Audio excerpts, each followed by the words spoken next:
Om Purnamadaha Purnamidam Purnat Purnam Udachyate Purnasya Purnamadaya Purnameva Vasishyate.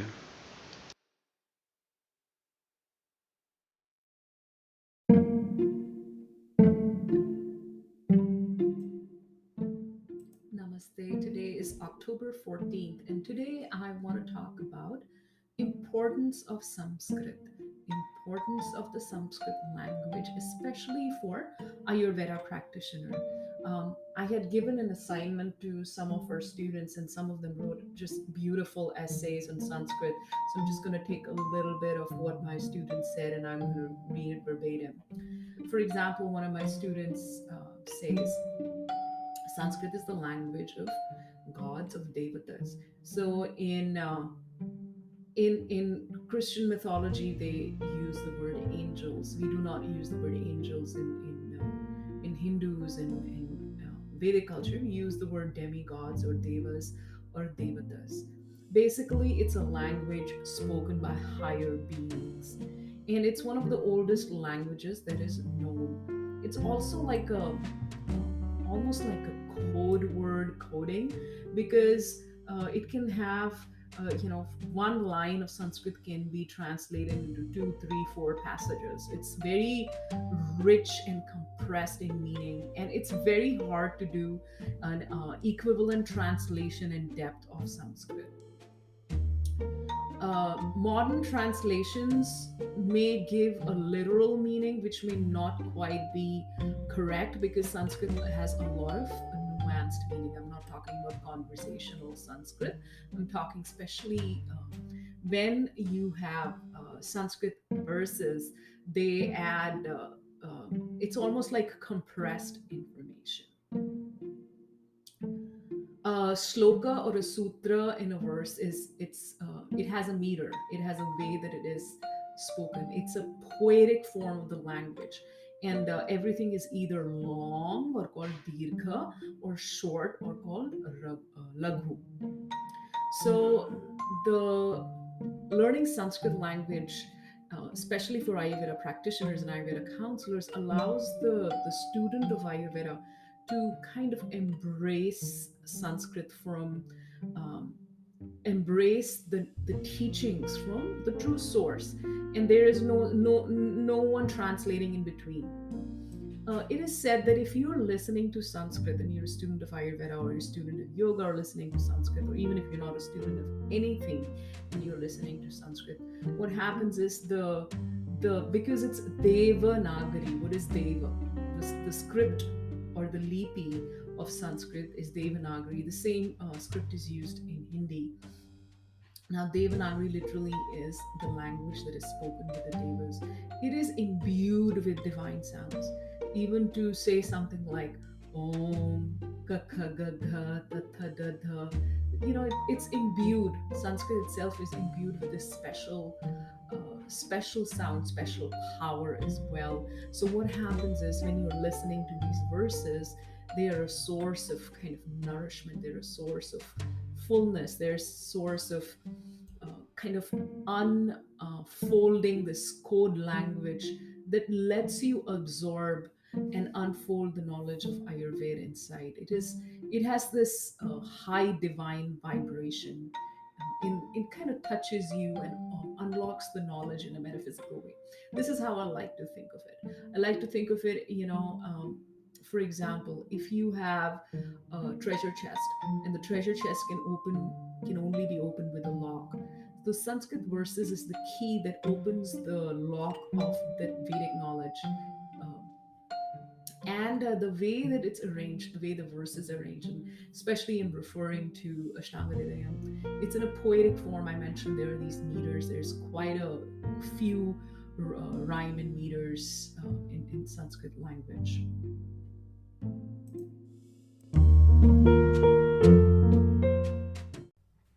Namaste to my first podcast. Today, I just want to quickly talk about invocation chants. So, I wrote a book. It's called Ayurveda and the Feminine. It's available on Amazon. And as the book was coming out, a lot of students were asking me questions about invocation mantra. So when we start a class, doesn't matter which teacher in our school, we invoke Dhanvantari, who is the deity of Ayurveda, who is a reincarnation of Vishnu. And they, students, and even my Ayurveda clients, before I take somebody's nadi, which is their pulse, I actually pray. And so, what are these mantras that I'm doing? What is this magic, mystical thing that I'm doing? So, what I do, or if you go to any Ayurveda practitioner, even a yoga practitioner, so before they begin a class or before they do nadi or they check you, they do these something called a Mangala Charanam, which is an invocation chants. It literally means auspicious steps of beginning. So, the thing is, this is what I tell my students: our world is not just physical, it has another dimension, a dimension we cannot see or feel unless you are psychically attuned. So, whether we are establishing an altar to bring abundance to our life, if you read my book, I talk a lot about establishing an altar, doing a 6-step kind of program, and that can be used for anything: starting a relationship, a business, getting married, moving to a new house, beginning education, invoking a higher power or angels, or which we call in Hindus, angels are called devas, to kind of help us. So, when we start studying any Vedic or divine knowledge that is coming down from the angels or the devas, could be music, Vedic architecture, we call it Vastu. There's something called Vedic mathematics. There's Jyotish, which is Vedic astrology. Jyotish literally means the light of the luminaries or the stars, the planets. And then there are the 4 Vedas.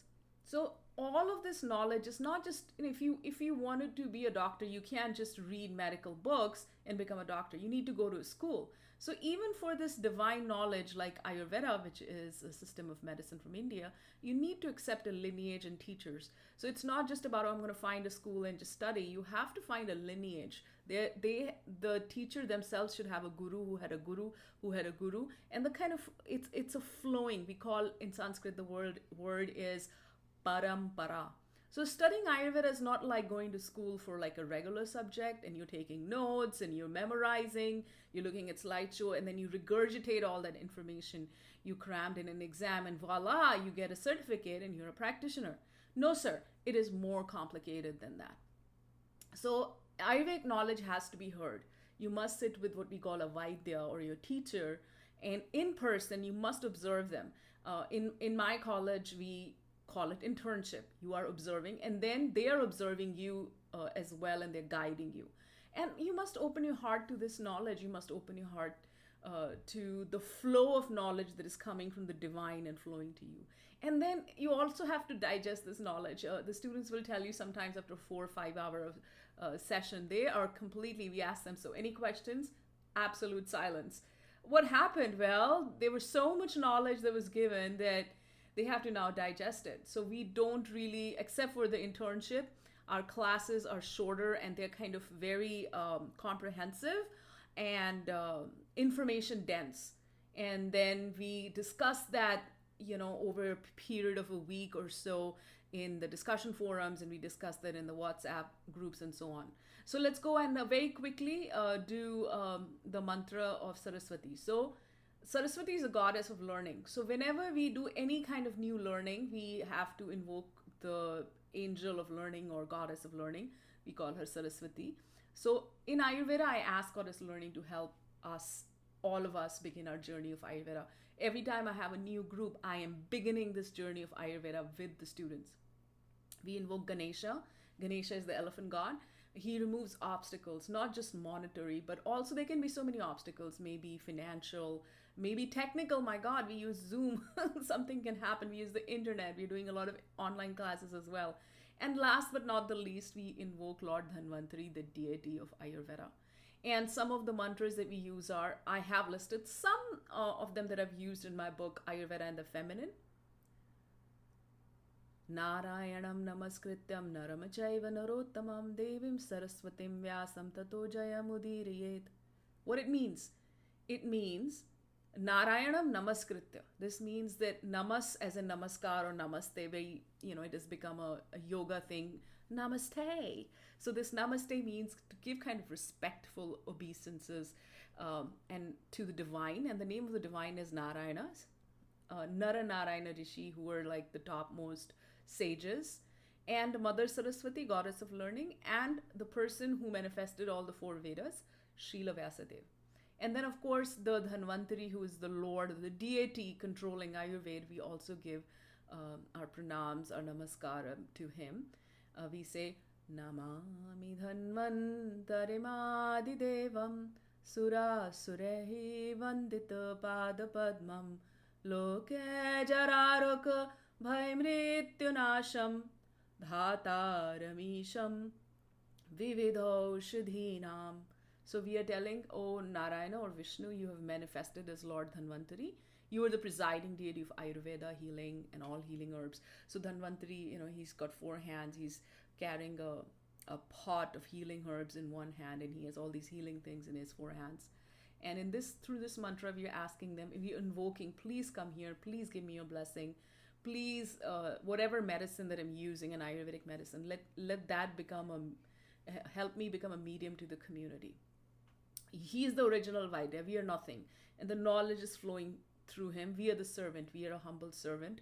So please provide your grace to the world. And especially now, the whole world needs the grace of, divine beings. And give it to us. And the last but not the least, I promise I won't go that long, is a mantra for Devi or goddess.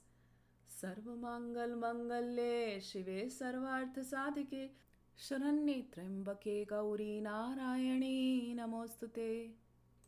O Mother, O Narayani, you preside over running of the material world as God's potency. You're also called Mahamaya. She's the illusory power. She is the greatest illusionist. We are all in this illusion that we will, nothing will happen to us. We'll live forever, but all of us are going to die.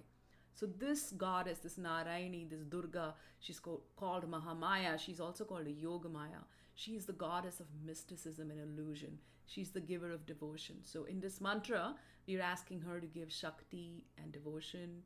For me, I'm asking her for devotion. So Yogamaya also manifests as Annapurna, the presiding deity of food or grains.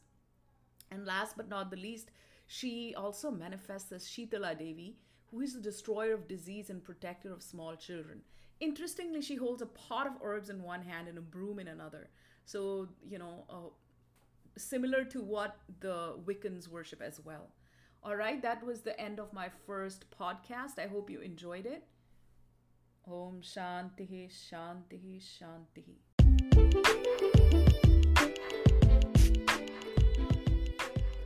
Now let's talk about Sanskrit as it's important in a practical way for an Ayurveda practitioner. Now think of it this way. When you study medicine, you have to kind of know the language of medicine, which is Greek. You have to know, for example, pathology comes from pathos, which is a root in Greek word for suffering and so on, right? So Sanskrit is the language that was used by those masters like Acharya Charaka or Master Charaka, Master Sushruta, that they wrote the knowledge of Ayurveda. These Ayurvedic teachings have been encapsulated in a language of Sanskrit. So even if you don't know how to read it, you have to have a really strong vocabulary of Sanskrit words and to have like a reference so that you know what you're talking about. Also, let's say you want to go by source of Ayurvedic herbs or Ayurvedic formulation. Half the formulations in India are given in different names. Knowing the Sanskrit names and what is the language used in those books will also help us buy the right formulation. And also, it is good to have, if a student or if a client asks us a question as Ayurvedic practitioners, Ayurveda says this or Ayurveda says that. We can also give a reference. Ayurveda says this in Charaka Samhita, Master Charaka says in this chapter, or Ashtanga Hridayam says this and things like that. We can give them a reference. We are not just making it up. We are giving a reference, and that reference is very important. And also, when we start anything, we start by invocation and incantations and chants. and we bless our practice, we bless our herbs, we bless the client, we bless our office, we bless ourselves, and it's very useful in that way for invocation. It is the language of the devas. Everything that we do in our Ayurvedic practice uses this Sanskrit language. For example, like I mentioned, so in order to know the language of medicine, you have to know very good knowledge of Greek and Latin. Similarly, for Ayurveda practitioners, knowledge of a very strong vocabulary and etymology of the Sanskrit words that are related to Ayurveda is important. Thank you.